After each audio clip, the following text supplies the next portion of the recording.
Ganito po kahirap yung minamodus ka ng security camera.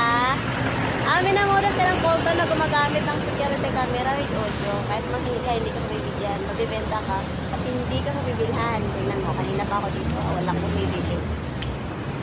Sila po yung nagpapahirap sa mga tao kaya madami yung manlilibos kasi nga kakatayin nila kaya pinapahirapan.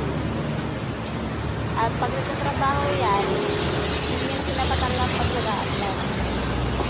Yan ang pinakamahirap pulihin. Hindi ko nga alam kung kasabot ko saan ba nila yung president eh. Baka hirap pulihin yan. Nagpasan ako sa Malacanang palas ng ano eh.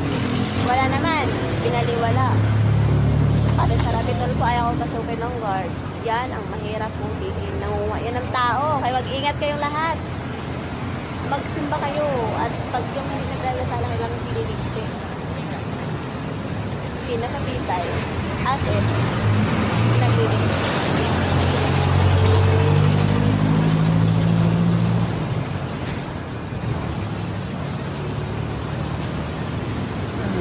Lahat ng tao kinakausap nila dyan sa kanilang security camera at pagka-personal ay hindi nila aaminin. Lahat ng tao kinakausap dyan ay baliw.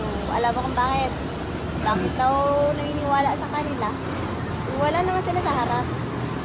So lahat na kinakausap dyan, missing person.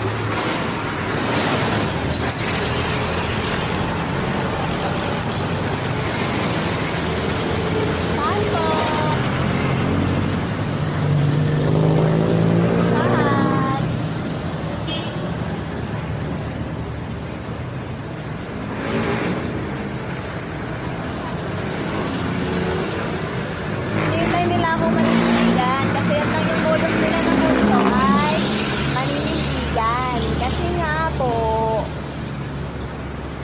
At nagpapatuloy yung kanilang modus na Coltong paniniwala.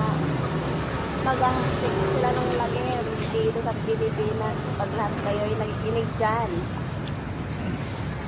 Kaya galit na galit ng Diyos. Wala na pinadaanan, bigera pa. Tahan!